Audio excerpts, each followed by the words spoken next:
Some viewers may find the following video disturbing. Viewer discretion is advised. Hey everyone, welcome back to Board Games Unlocked, and Brad and I are doing a discussion over Faraway and the People from Below mini expansion that had like 12 cards in it or something. So this is a game that we've actually talked about quite a bit, but have never actually done an official discussion over it. And it was a game that you showed me, and I was like, oh, Pantasaurus. It's one of their side games. This is gonna suck. And it's actually really good. Like, cool. For such a small game, there's so much thought that goes into it that no matter how many times I've played it, which is like not a lot of times, I'm always like, I'm going to do poorly. You always feel that way. Right, I'm like, this is bad. This is bad. I am not planning, good enough. But it always comes out. It's actually kind of nice to see, like, the fruits of your labor because you score backwards. So it's like, oh, hey, my planning did work out. Yes. And then it's such a short game that even if it doesn't, you just like, okay, shuffle them up, play it, set it up. Right. So since you showed this to me, Brad, what are your thoughts on Faraway? This one was one that Denton showed me. You know, we played it before an auction at one point, a game auction, and that first time you play this game, you're gonna be totally not understand the scoring, right? Because you're putting stuff down, and you're like, oh, this is gonna be awesome. I'm gonna score all these points, but then you have those icons, right? But then when you flip them all face down and start from right going over, it's like, oh shit, I don't have the right icon. I don't have any of my icons. They're all covered up face down. I know. But once that one time of playing it, you learn that, and then it's awesome after that. It's so unique. Yeah, I've never messed with anything like that. There's no game that's like that, and like, it's not super punishing because, I mean, if you get the Sanctuary cards, those alleviate a lot of, like, potential missteps. Or like, damn it, I meant to play this card first because I need a pineapple icon. Oh, wait, I drew a Sanctuary that has that icon. Great. Right. Crisis averted. So for such a simple premise, there's actually a lot that you have to take into consideration. Right.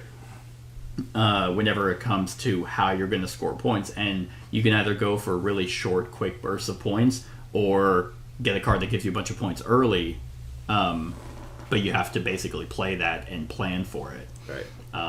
And it doesn't feel great whenever you're scoring. Like in this last game we played, it was like, okay, what's your second card? You got points, you got points, you got points, you got points. And then mine was all in the first three that I was trying to score, and I'm like, I don't know if this is going to work. Yep. And we tied, and you had a 0 card, which is that from the expansion? Well, I hate the expansion. No, I'm kidding. Yeah, it's the expansion. The expansion was the tiebreaker, but that's not really a win. No, no, I'm kidding. But just the different avenues of getting victory points is really awesome in this game. So for these types of filler games, because funny enough, this also says 25 minutes, and we just played another game by Pantasaurus, also with the same time frame. What about these two? The Castle Combo is the other game that we're talking about. What about these two that sets it apart from pretty much being both filler 25-minute games? What's the difference between the two of them? Yeah. And why you like this one more than that one? Because this one's more thought-provoking. You have to have forethought in this one. Yeah. The other one, you're just drafting what's available, and you have to put it in your tableau, and there's a little bit of spatial awareness, but this one, it has the math equation in your head a little bit where you have to think backwards on the way. Yeah. You're putting cards down, and you have to hope that a card comes out that is going to give you your stuff. Yeah. And I think the creative scoring avenue is what sets it apart. Yeah. In my mind, anyway.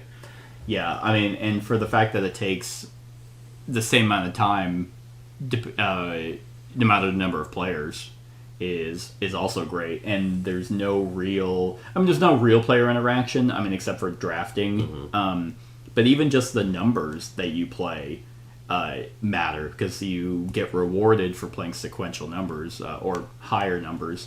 That is good, but then if you play lower numbers, you get to draft first. So you have to have that thought of like, do I want a Sanctuary card, or do I really want that card that's out in the middle? Right. It's just for such a small game. It is really unique. Like what we were talking about in Castle Combo, it's kind of like, this isn't groundbreaking. We've seen this before. Haven't seen this.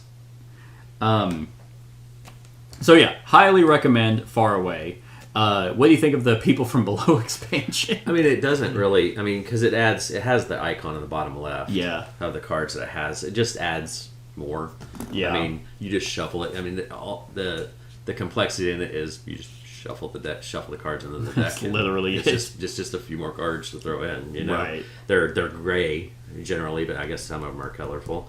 Yep. But yeah, I mean it's just, if you like Far Away, I mean it's just more cards and it's dirt cheap, so you might as well just throw them in.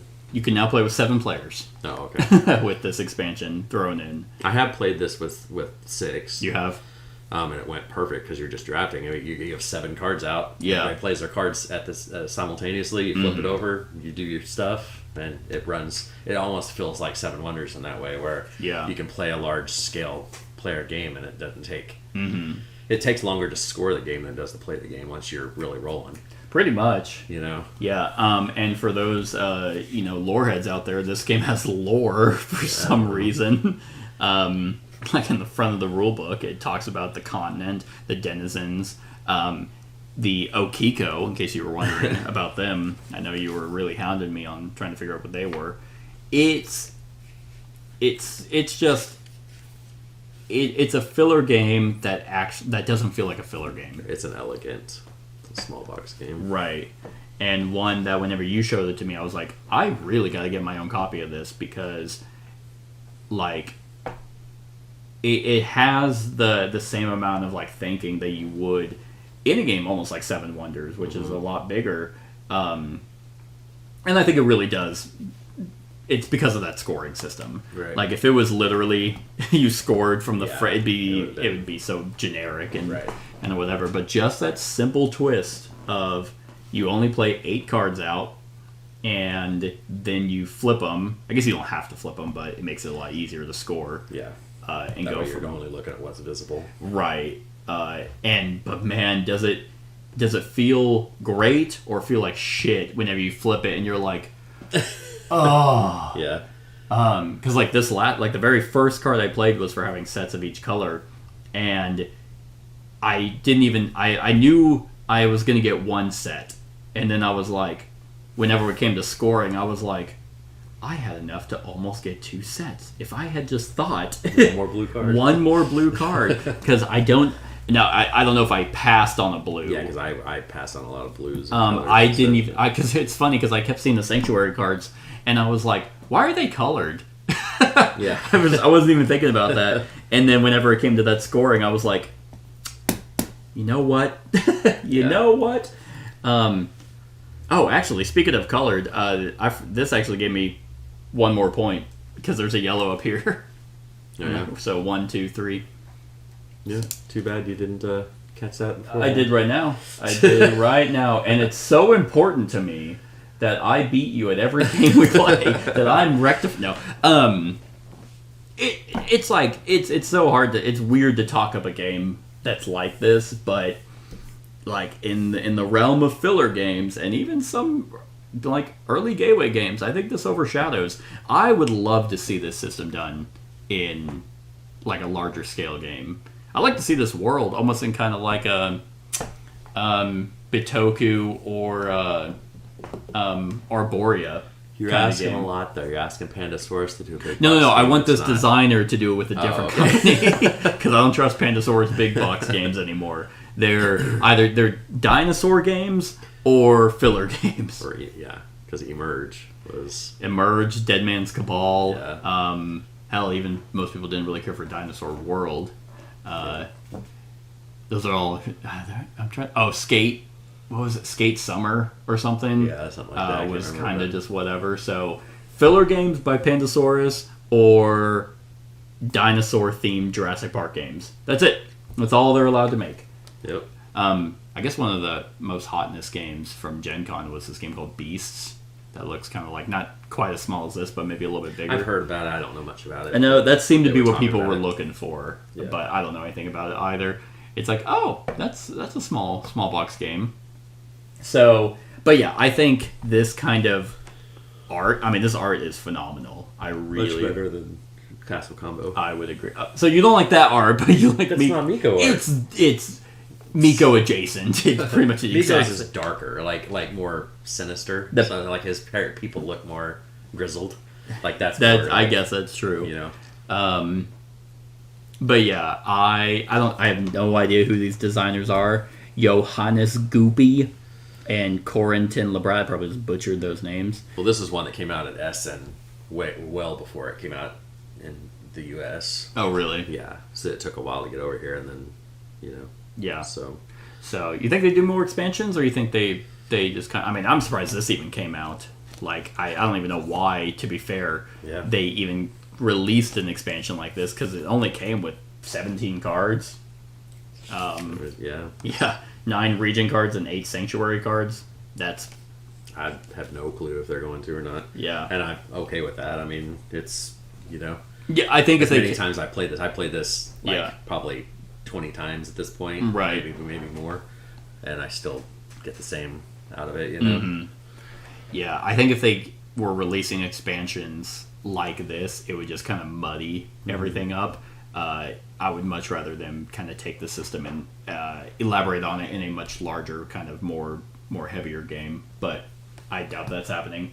I don't really have much else. Nope. Honestly, nope. It's so on a scale of 1 to 10, what are you giving Faraway with the People from Below expansion? So we talked about this a little bit with the Castle Combo. You know, I gave it a 7. Mm-hmm. You know, and it's hard to rate these little games on, really super high. So I'm probably going to give this one like about as high as I would give a small game like this. I'll give it like an 8.5. An 8, okay. Because this one's probably my most played little game, and I've taught it to so many people. Yeah. And played it so many times at this point that and it's still, it gets that love letter.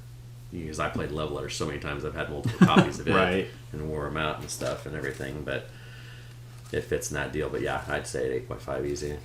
Yeah. The highest end scale of that. I agree. I think it's like I'm almost feeling a 9, but then I'm like, well, that does feel a little bit too high. So I'm gonna agree. I think I'm gonna go with an 8. Because I don't see myself playing it 20 plus times, or having the desire to. But every time I would get this played, it would be an absolute delight. Mm-hmm. So, yeah, I agree with you there. I like it a little bit better in Castle Combo, but both of them are filler games that we've recently played that are, funny enough, by Pandasaurus, and they're both extremely solid. This one just has that extra thought-provoking sense. Exactly.